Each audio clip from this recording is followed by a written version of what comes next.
Hello, everyone. Welcome to the Love Your Journey podcast with Tara Joe. And today I have the pleasure of having Anne Mok here, my guest. This is a beautiful soul I've met through my advocacy work for my brother who had Down syndrome. And Anne is a disability advocate as well. And so I wanted to have her on here because she has just released a book titled, I should say, Resilience and Purpose Discovering Strength and Connection in Life's Cracks. So, welcome, Anne. I'm so happy to have you here. It's been such a pleasure to connect with you over the last year. Really, it's been probably the last year that we've really connected. And our very first call, there was a lot of emotions shed in that experience that I felt, this conversation today could go anywhere, and I'm really open to that.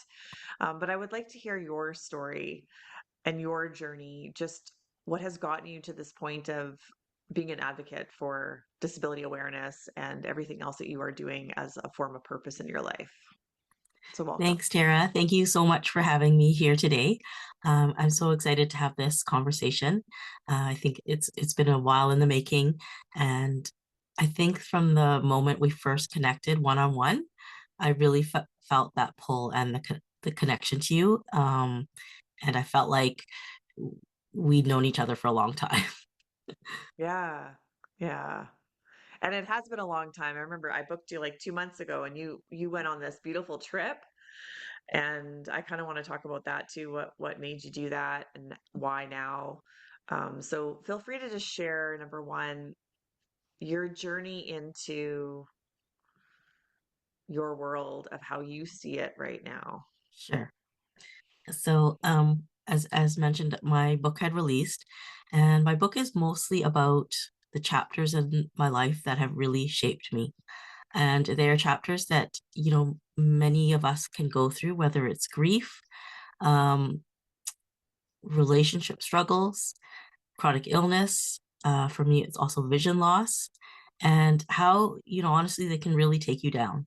Um, Sometimes I wonder how I made it through each chapter, but it's in between those chapters of life where the light comes through, and those cracks are there, and they help to build that resilience to move you through each chapter.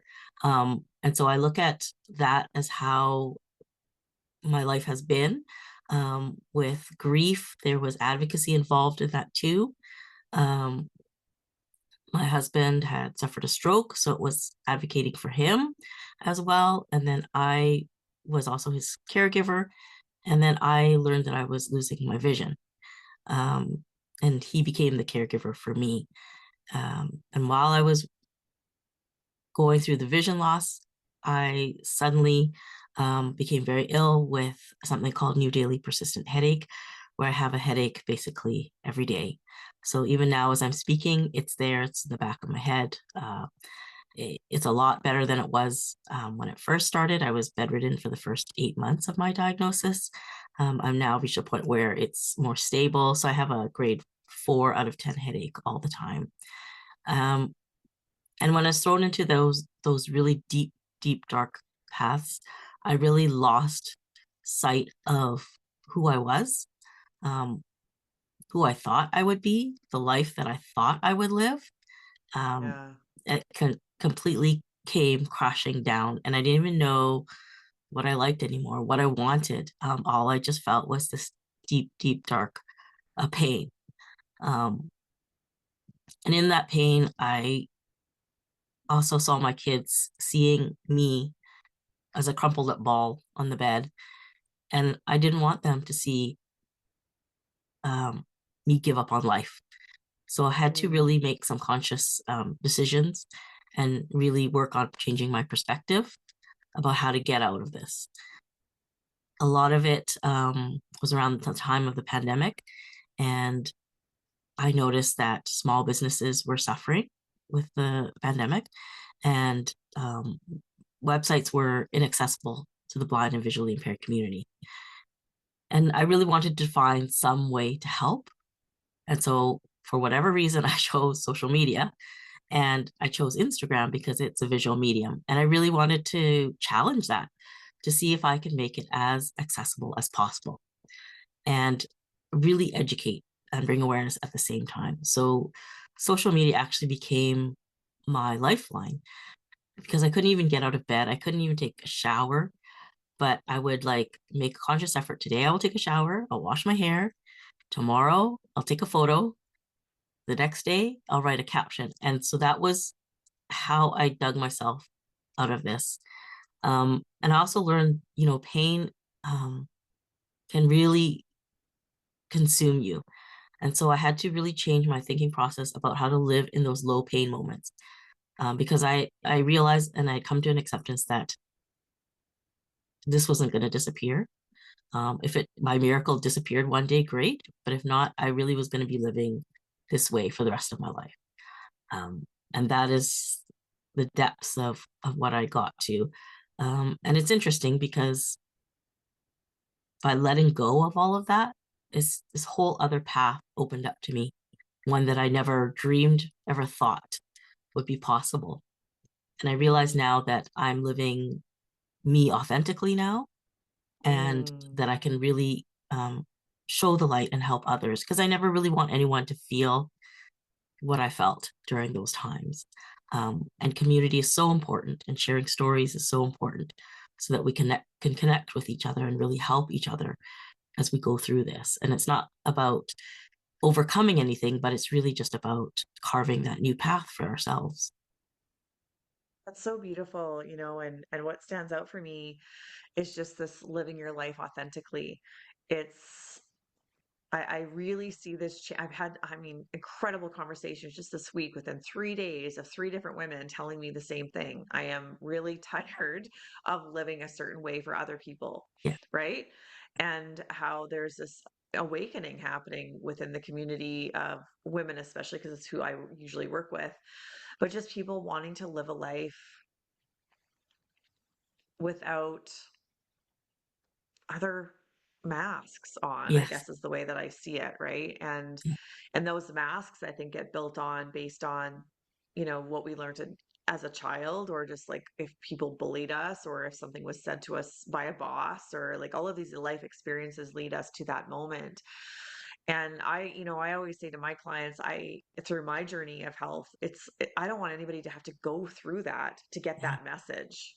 If I can do something to stop people from the suffering, to get that message, I will. But unfortunately, and I also say fortunately, some of us have to go through that journey to get it for ourselves, to understand what that piece is for us. And it is, I think a lot of people who are listening obviously have, in my realm, are dealing with something, whether it's chronic illness, mental health, advocacy work, caregiving. Like you have so many themes in your story of people that obviously follow the podcast or are clients of mine. And I think you have this incredible, I could just, I'm like, what part of the story do we even like try to get more information about? Because even just being the caregiver for your husband, I can imagine was such a shocking experience because it was yeah, still so young, right? If I'm yes, correct, at the age yes. that it happened, right? What can you just share that experience of what that was like from the caregiver's point of view first, just to kind of see how you dealt with that? Sure. So it was late at night. He was 40 years old, and he said he couldn't feel one side of his body. And immediately we knew he was having a Mm, stroke. He did have a family history of strokes, um, but his was they were everybody's was all very different. So getting that care, we knew immediately to call the ambulance and get care as quickly as possible. At the time, I was 36, and we were raising our kids. We have three kids, and they're in their busiest season of their lives. Um, mm, and it was tough for the family. Um, Spending those time in the hospital with him, grabbing the kids after school, taking them to the hospital, spending time with their dad. And with a patient with a stroke, there he may look okay on the outside, but he was struggling neurologically inside. Um, he had speech difficulties, he had concentration difficulties, his mood was up and down. And we, as the wife and the children, were all wrapped up in that.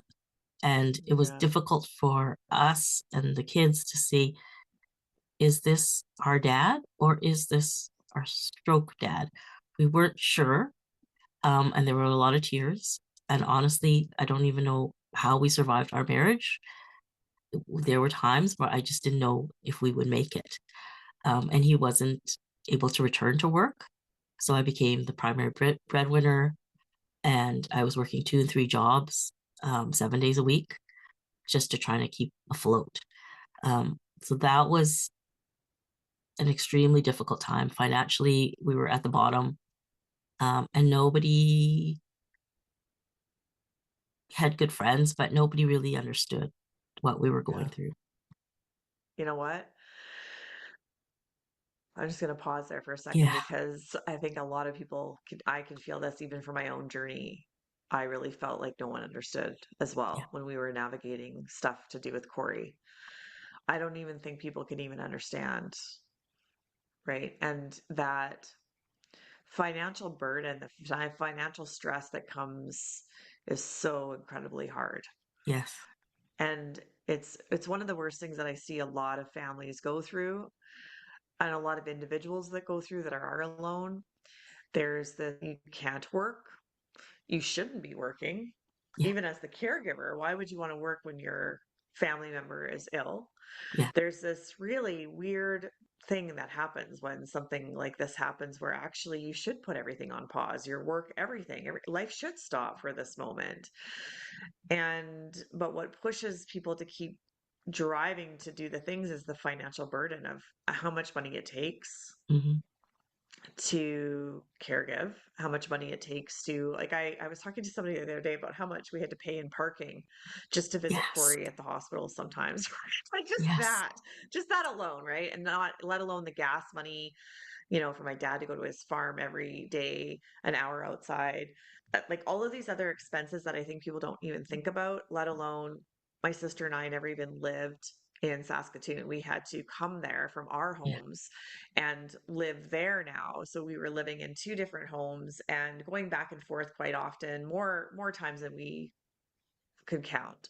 hmm, And and then it goes then we span out. I talk about this as well, is about how the costs of then our mental health decline of what happens yes, with right with what gets now the aftermath of what we're going through, and then we have to unravel that, whether it's through EMDR or somatic experiencing or going to see a doctor or a counselor, like depending on whatever modality you want to go into. But there's that cost of as well, because if you don't do that, if you don't get that help, that extra support, I always talk about that support system.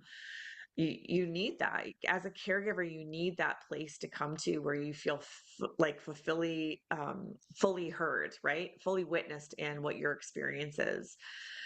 And then the aftermath of like when the loved one potentially comes home then as well, so you can't still go back to work, or you might have to hire out help or all of those things. I mean, it's endless amount yeah, of, and it takes so long to recover from that, not just mentally and physically, your body and the burnout it gets when you are caregiving, but the cost of living at that time as well. yes. It's quite incredible. It is. And many people, will ask me now, like, what advice can I give to caregivers? And I don't know, because I Mm, was literally like on that hamster wheel, just trying to stay above water. yeah, I don't even know if I would have been able to attend a support group because I was just trying to survive every yeah, moment. So it is that caregiver burnout, the effect that it has on the family, the ripple effect is incredible. Like the children really struggled. They're different people today because of it. And we had to go through a lot of family counseling to get there as well. Yeah, I don't even know how we made it, honestly, but it was just yeah. putting one Well, let foot me in ask front of you the this. other. So if somebody is listening to this, I'm going to give some tips in terms of Yeah. how it could help, and you tell me whether it would have helped you in that Okay. moment. But would it have helped you if somebody said, "Can we make you meals?" Oh, absolutely. Yes. Yeah. Right. Yeah. Nobody offered that to us. No. Not me, anyways. That was the biggest. I say that with a little edge in my voice because that really would piss me off. Like I just want to be. I just need to have my food in front of me, and that was the hardest thing with my brain injury at the time too. Like that's the biggest struggle I had was trying to put my meals together in my brain and what I Yeah. could eat that would create health for me, not just food that wasn't healthy. That would have been lovely if there was that offering.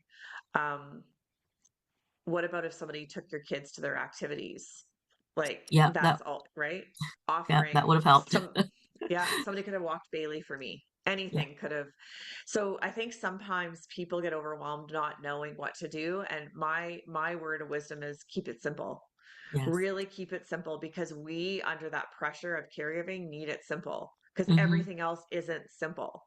What Yes. we're dealing with is so magnetized with fear and trauma and stress and overwhelm. We don't even know what simple is at that point. We can't even think straight. We can't even get our words together, let alone, right? And so So true. m- making meals, taking kids somewhere, give us a Yeah. break from dogs, animals, babies, whatever it is. Whatever it is. Yeah. Anything like that, a gift card to get a meal out, skip the dishes gift card, something like this, like anything Yes. that can help is helpful. I Yeah. remember that was one of the frustrating things too with my brain injury is, coming back from Saskatoon in my first time and not even able to help myself with meals. I spent probably over $1,500 a month just on eating out because I couldn't actually stand in the kitchen long enough to cook a meal without falling over. Yeah. That was the It same was for us too. really We spent hard. a lot on drive-through Mhm. takeout because it Yeah. was just trying to survive. I wasn't able to take the time to spend and cook a meal because I was juggling so much at the same time. Oh, And a that lot of makes me times feel I so would, not alone. yeah, Makes me feel so not alone. Here I was thinking I was doing so something hard. terrible. So I'm not the only one. Okay, good. No, Okay. Oh, it is so hard. That is it feels so good for me to say that out loud and for you to say it back like I hear you. yes, yes, It's not, and yeah, I mean, I think I could write a book on just the things people could do to help when yeah. people are in That would be that. good. Just those Yeah. little things, and Yeah. I think people, like you said, like keep it simple. People think like in this big grand terms, but if it's just something as simple as that, that would make a difference. I mean, I do want to shout out to the moms at my kids' school because they did pull together to get some gift cards for us, like for groceries, and that was a huge help. Nice. But Yeah. it it's not one day, one week that we need help. It's a long A process. long journey. Yeah, Yeah. it's a long And yeah, journey. for sure. And so, what was the time span from your husband's stroke recovery to you finding out that your sight was deteriorating? I don't know. Is that how you would say it? Yeah, yeah. Yeah. Okay. So I was full-time primary breadwinner. I was doing medical transcription. So I'd get up at like 3 in the morning and transcribe. And then I would get in the car at 7 in the morning and leave for work. Um, and my commute was about half an hour, 45 minutes. And I didn't get home till about 7 o'clock at night. So it was very, very long days. And then I was working on the weekend too. And I was noticing I was driving more that I couldn't see the signs that I know I'm supposed to be able to see, those street signs, and I've driven it hundreds of times, the same route over and over, but I couldn't read that street's name anymore. And right in front of me, the license plate, I couldn't read that anymore. And I thought, something is not quite right. And I was wearing glasses, but it still wasn't there. And I also noticed when driving home that dawn to dusk, that part was the most difficult for me to um, get some clarity in my vision. And I couldn't see a pedestrian walking in a crosswalk in front of me until they were in the center. So that was very scary for me. And I knew something wasn't right. So these were like in the few years afterwards, after that my husband had a stroke, that I was noticing these problems. And I would continually go to the eye doctor and say, I can't see what I know I'm supposed to be able to see. And they're check my visual acuity, like, no, you're fine, everything's fine. And I'm like, I started to think that I was having psychological issues. Am I seeing things that I'm not supposed to see or not seeing Yeah. things? So on my own, I decided to give up driving. And that was extremely difficult because our kids were, in hockey, swimming, taekwondo, and they needed to get places. And my husband could still drive, but he gets very fatigued. So it was like he could do a lot. And it was hard for him to help with homework too.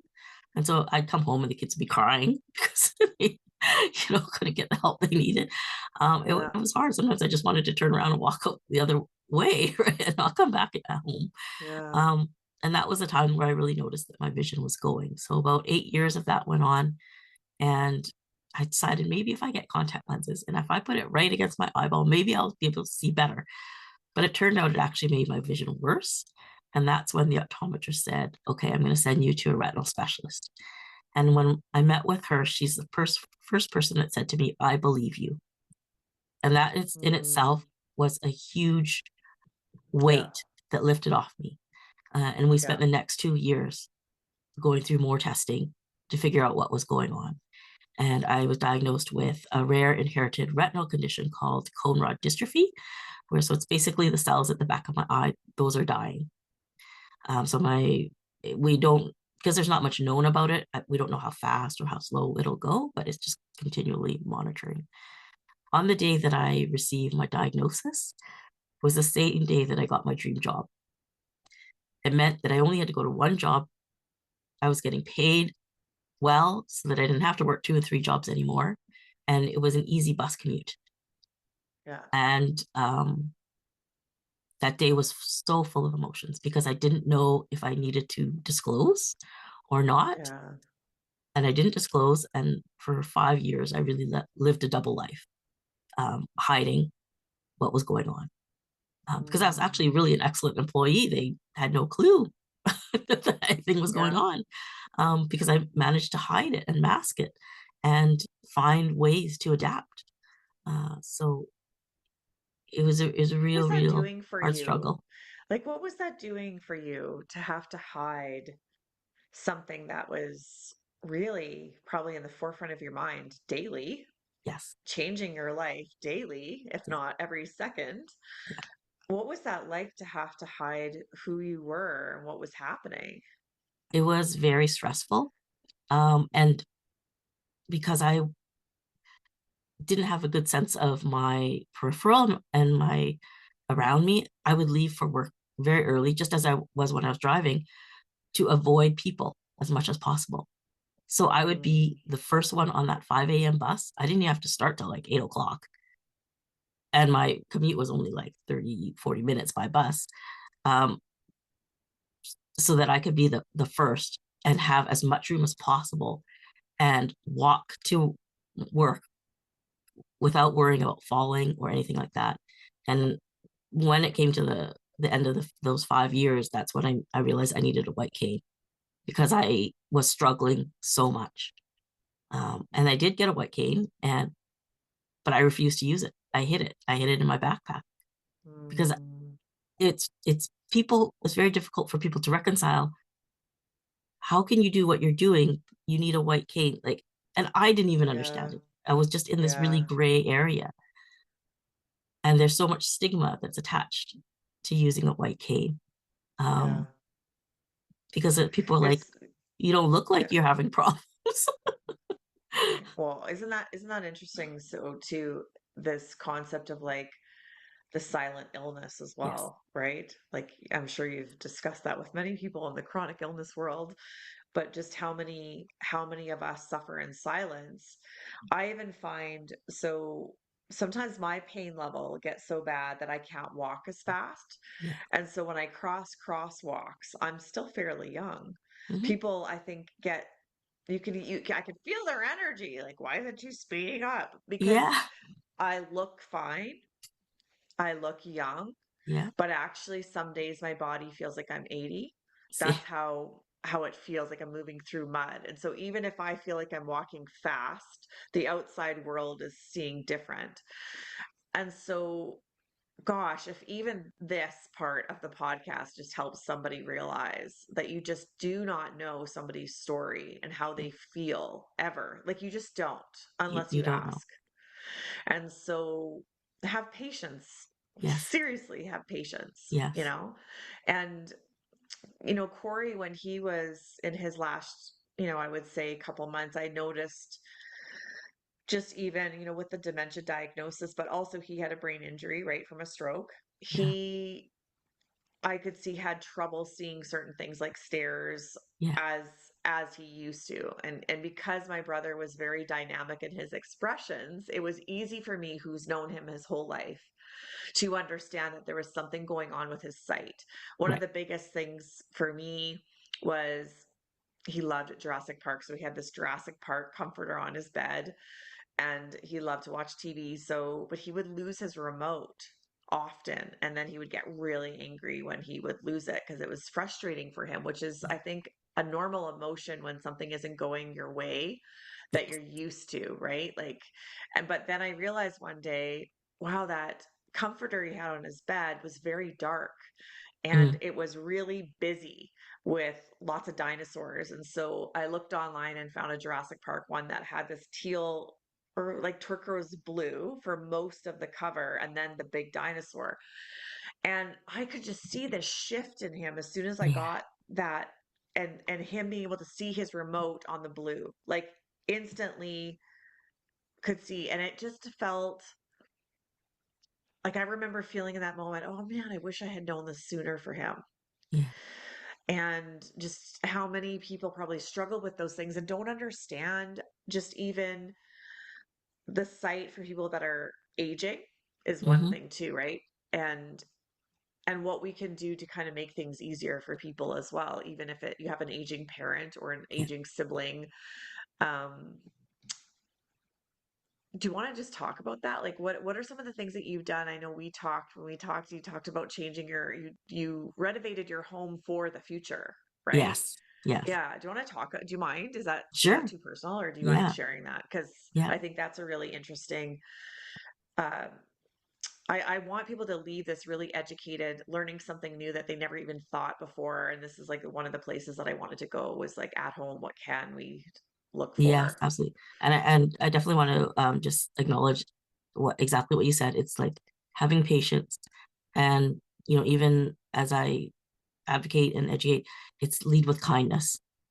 That's just all the simplest thing we can do is lead with kindness, and be thoughtful.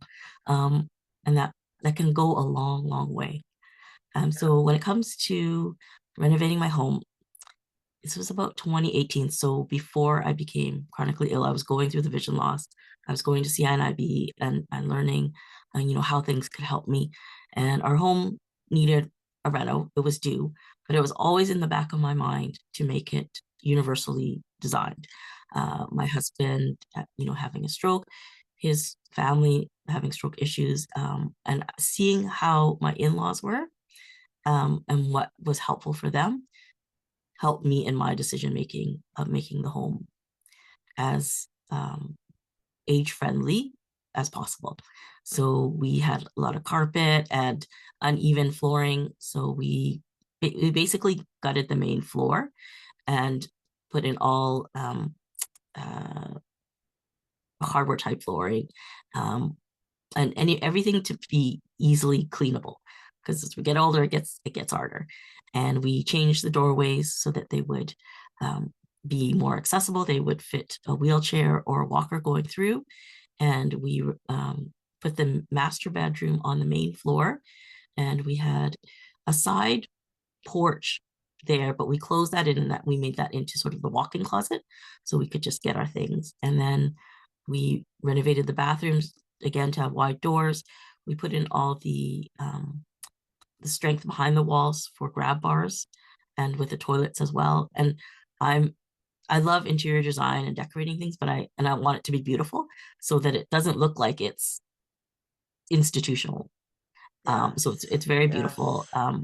We have glass tiles in the shower, and a niche, and everything there is easy to clean and easily accessible.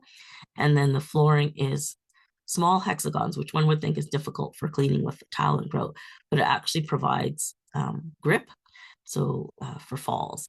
And then we made it Mm. uh, a walk-in shower, so there were no hazards at all. And there's a glass partition that is good for now, but if it needs to, it can come down and we can put a shower curtain there in case one of us is in a walker or a wheelchair. And the vanity is all floating as well, so that in the future, if it needs to, a walker or wheelchair can roll underneath as well. And then we moved to the living room. It's all just one open area, and the kitchen, renovated that to be lower height also for um, if one was in a wheelchair, and all roll out drawers, everything to make it very, very easy. And I always Okay. thought that's great. It'd be when we needed it more in the future. It turned out a year later, I would be diagnosed with my chronic illness, and thankfully everything was in place to support me. Even our bed we had changed to one of those like hospital type where it goes up and down too, just to help roll it. And beside it, the wall is um, more strengthened to put a grab bar there if necessary too. So all the little changes, and lighting, It's like your layered lighting as intuition was well, has talking. helped. Hey, Sorry. it's like your intuition was talking and I telling think you so. Yeah, to, it's really interesting how it turned yeah. out, um, and how grateful I am for it. Well, what's popping up into my mind too, for those that don't know this, is actually making these changes ahead of time before somebody needs it. So if we're thinking about an aging parent as an example, when their brains start to change, and if they do get something like dementia or Alzheimer's, those changes are a big deal and they don't always like it. Yes, And so when it's there already, when everything's okay, it makes it so much easier. yeah, And things like grab bars are never standard. I've actually been in several hotels this year and several homes because I've been, house sitting and traveling in different places across Canada. And I've noticed just even hotel rooms, they don't even have the grab bar just in the yeah, general room. And I don't understand that because I don't, I mean, I am classified with a disability now, but even when I didn't have the brain injury, I still would have wanted the grab bar in case something was too slippery or so. Just even as a business owner, if this gets to your mind, if you're listening to this, there's a reason why I'm bringing this to the surface because I think people just don't think outside of what is in their own world yes, and they don't think of what potentially could help. Um, And that brings me to this conversation around the disability awareness that you've done online mm, and some of the things that you do that I have wanted to bring into my business, but I have just been, kind of overwhelmed with life, just coming through this grief this year. But what are some of the things that a business owner can do online to make it more accessible, just even in their Instagram accounts, as an example, since that's where your platform is mostly. Yeah. yes, definitely. For businesses or anyone that's on Instagram, social media, um, there's a whole other niche of people who could be really supporting your business. So definitely Yeah. when you're doing images, make sure you put in your alt text. And if you don't do it there, write an image description, because those image descriptions can also be translated into other languages. And those that are neurodivergent, it's there for them to be able to read and take their time to read. Um, and those with dyslexia, uh, it can help a broad range of people to be aware of you, what your product is, what your business is, to help. Um, I think image descriptions are the biggest thing. Having um, something that someone else can take their time and to read would be helpful. Even screen the voiceover can read that too. Um, And even just in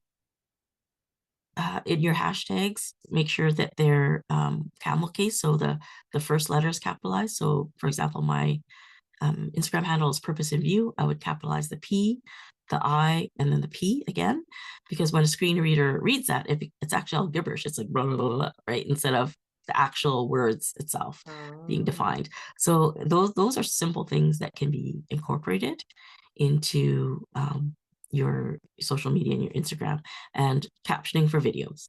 And we know reels are big and that's the way that you grow, but having a video description of that is helpful. And you don't have to be too detailed. You just want to give a general idea, because anything you do is going to help, whether it's small or you go more detailed. Whatever you yeah, do is going to help. yeah. And so when you were writing your book, The Resilience and Purpose, like, did you have to use anything other than, yeah, did you have to use any sort of alternative way of writing? For Like, me, I'm still really good at typing because I think I have that medical transcription background. yeah, And I actually have like three screens around me, so I enlarge everything quite a bit. And I've just started using screen readers to help me, just to let my eyes rest, and then I can hear it. So other than that, it's been a pretty straightforward process. The publisher was really great with me. They gave me a year to work on it.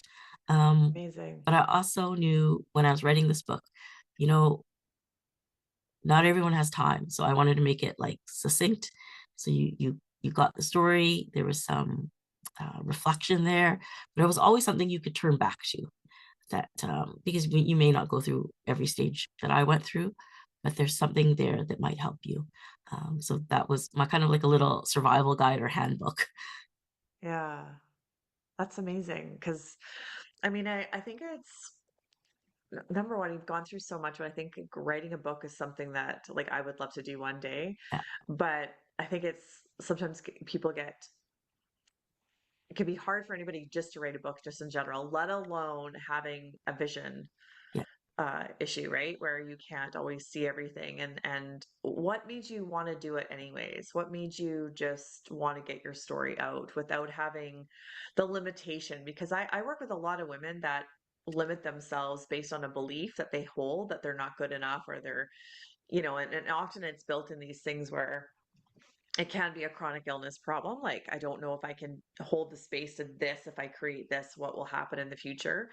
But what made you want to do it and get through it without, or did you have moments of feeling limited? I had lots of moments of feeling limited. I had a year to do it. I probably didn't really get started till like September. I Yeah.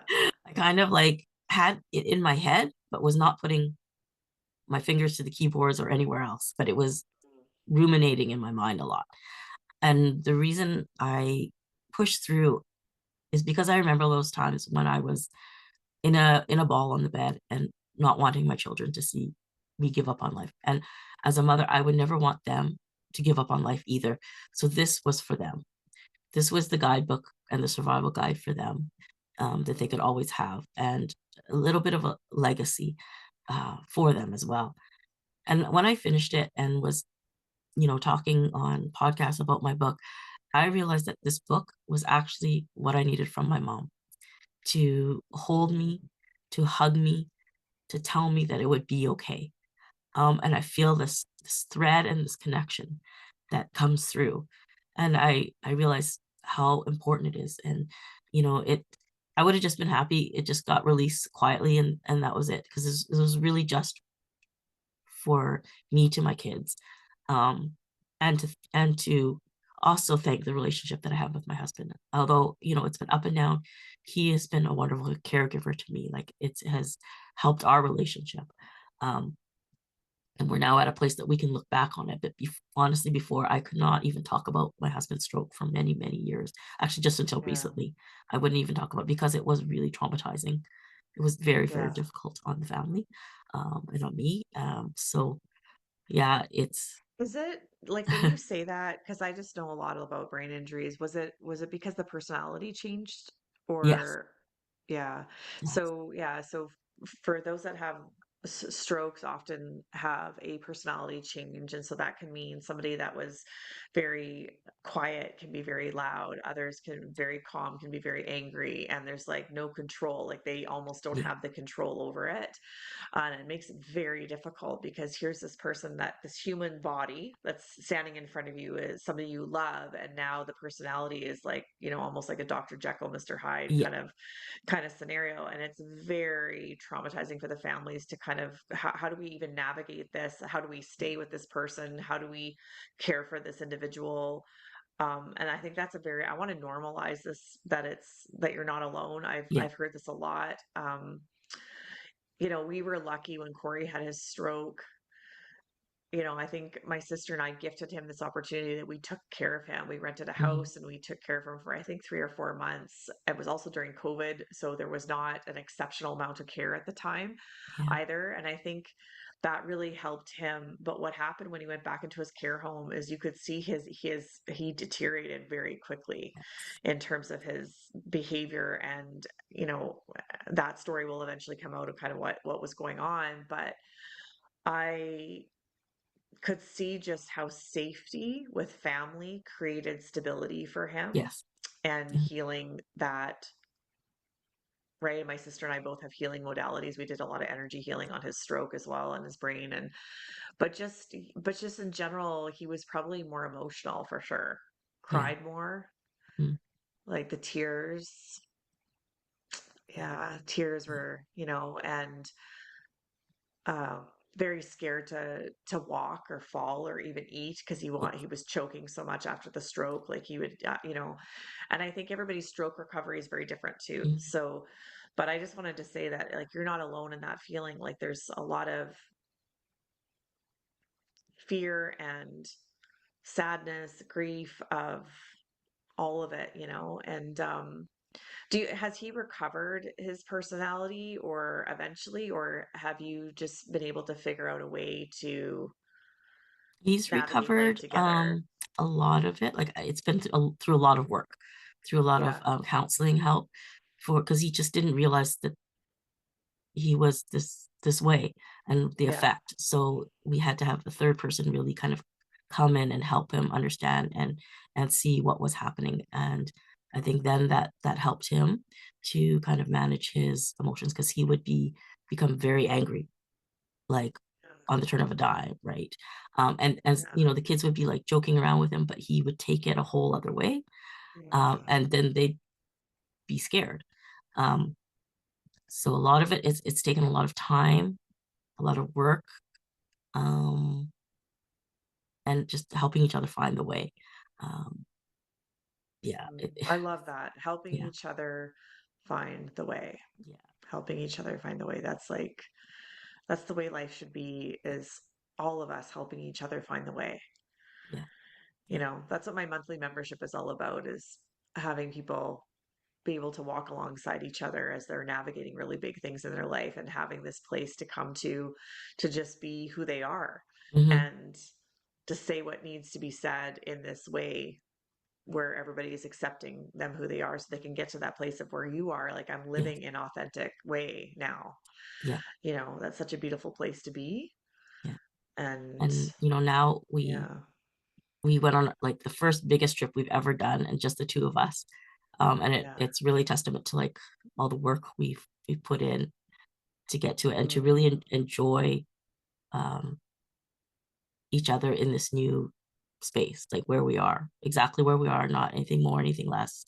Um, and seeing the world through each other's eyes, helping each other, navigating with each other.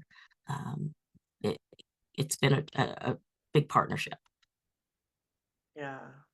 That's so beautiful, Anne. Like you went on a really interesting journey. Bailey's gonna bark here. No wonder he's part of the podcast.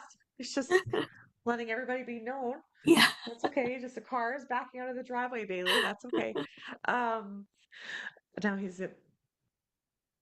yeah, I'm just gonna wait till he's done his little. Okay. With a brain injury, when you have abrupt sounds, it takes me off track. It actually happened yesterday when I was recording with somebody, and I couldn't even actually hear what that person was saying. So I had to pause the Yeah. podcast and let them. It's one of the reasons why I've included him on my title because he likes, likes to interrupt sometimes. We hear you, Bailey. We hear you.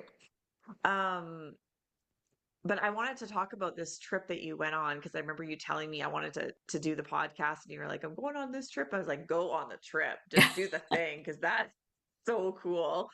And one of the things that you had said to me was, I want to do this while I can still see a bit, right? Like I can still see stuff. So I want to be able to, and that, I mean, full 110% do the thing, live the life, right? Yeah. Because if anything, after Corey's death, I really feel this life is short Mhm.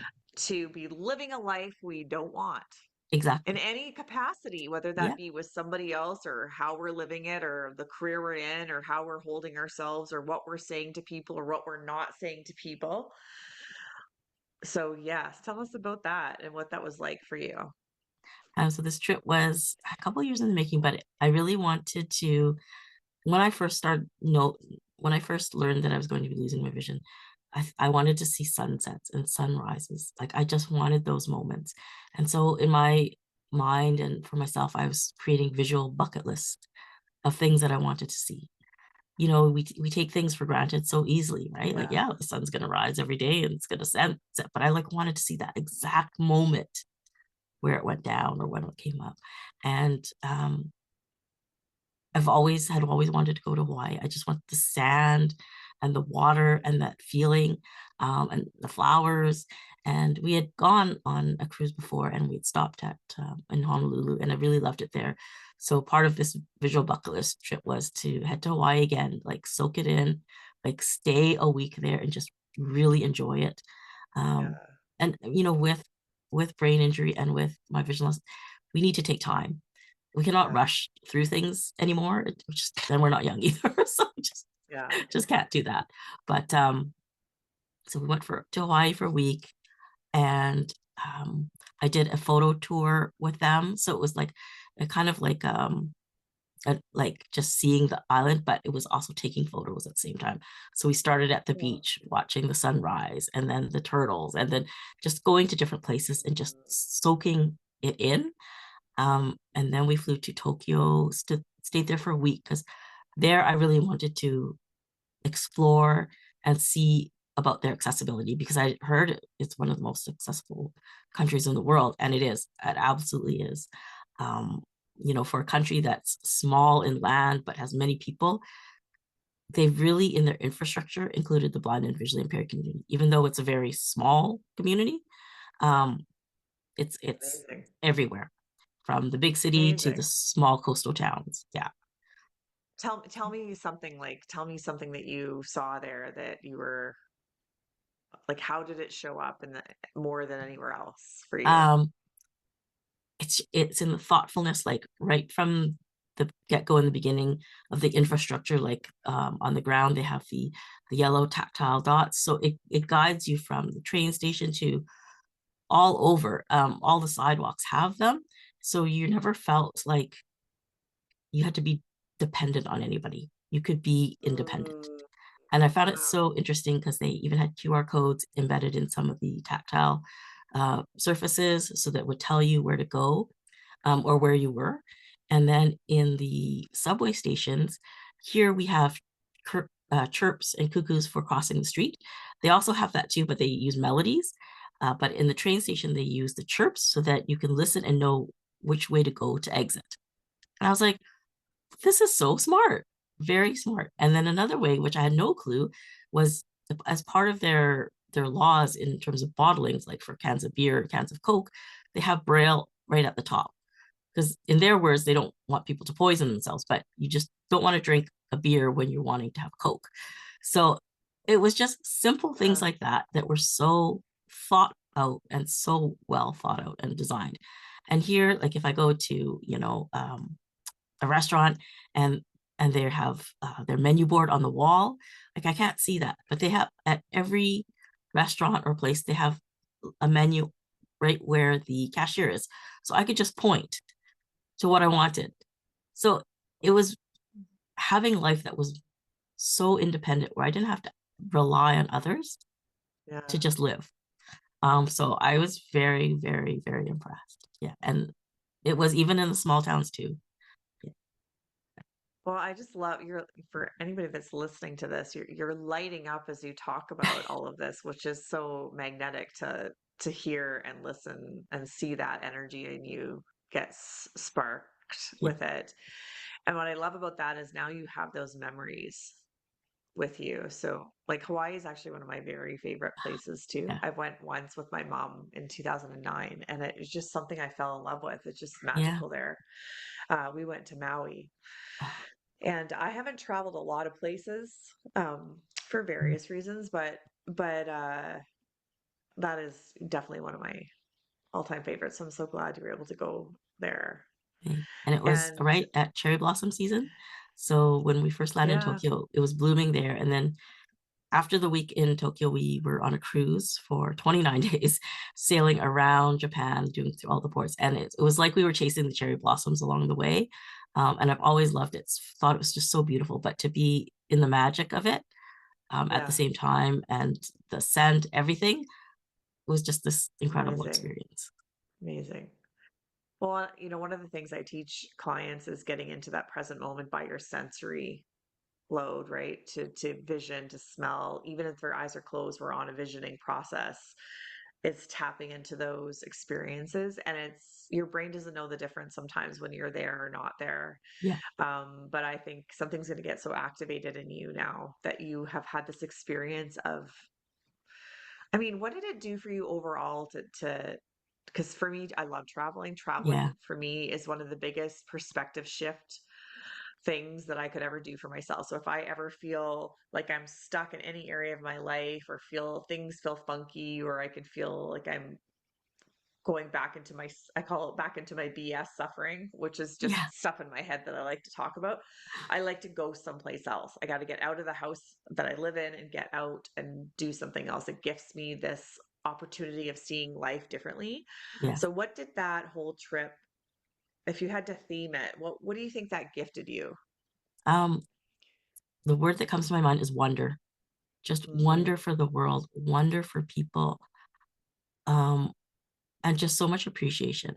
You see how others appreciate the world, and it makes you appreciate what you have even more. And even though I traveled, it was so beautiful. Coming home was beautiful too. I realized, my yeah. goodness, Vancouver here is so lush, it's so green, Mhm. and it was like just it was you just appreciate life more, and you see Yeah. other people's perspectives, and you have gratitude Yeah. for the small moments. I think that's the Yeah. biggest thing for me. Yeah, and it really makes me think about just how life can change in an instant, right? To change the dynamic of just even what you see, Yeah, how you think, how you feel. Every little scenario can change the way that and it's just really tapping into that gratitude of life. I always say I love living life with curiosity and wonder because it's a more magical place to be than it is to live in suffering and hate and yes. being pissy all day long, Yeah. right? I I mean, think that, we like, have takes too much moments, energy for that. yeah, we all have moments of it. It's normal to have those moments of going, why isn't something right? Or why does this keep happening? Like, that's a very normal thing, but it's when we stay in it Mhm. that it creates havoc in our lives, right? So for me, sometimes I scan out or I get my clients to scan out to look at things like almost like a magnifying glass as if they were Dora the Explorer and Yeah. how can you look at life in this way with this lens? And I think you've brought so much to offer people to look at, whether it be their business, whether it be caregiving journey, their own health journey, just navigating things in a very different way. I think you've gifted us all, even me. I learn something new every day from you, Yeah. Anne. Like that's the truth of what you gift me.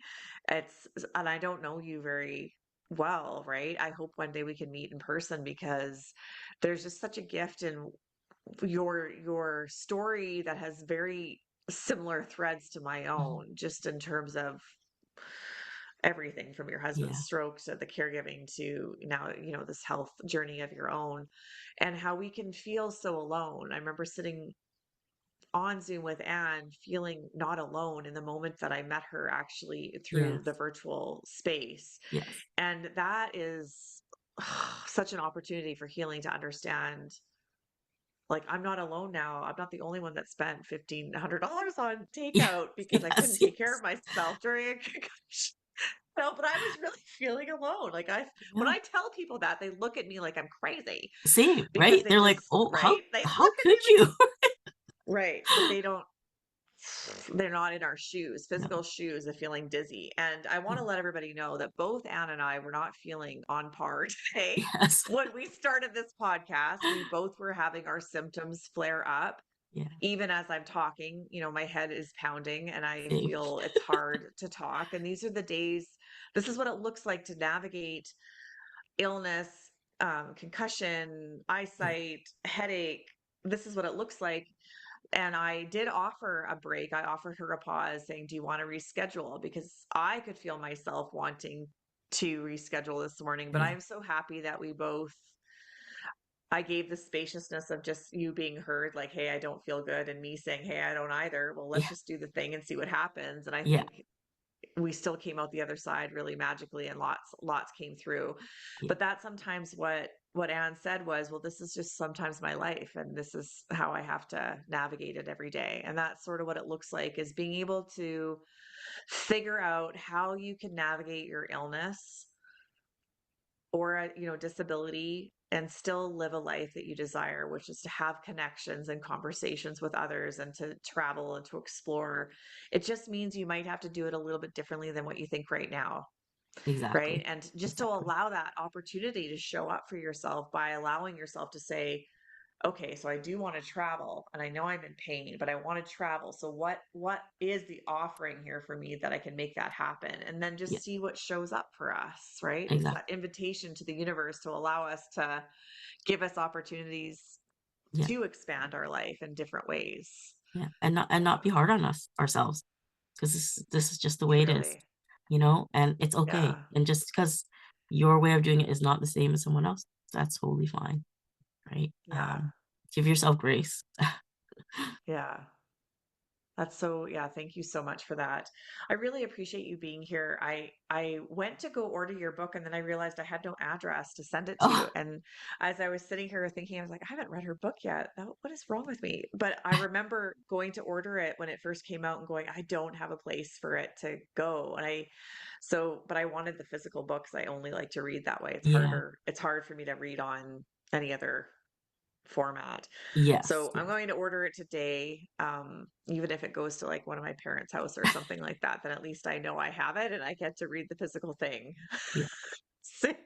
Well, Because I'm I hope you excited enjoy because it I and, can, yeah, it resonates with you the, too. yeah, I love the concept of that you wrote it for your kids. I mean, Yeah.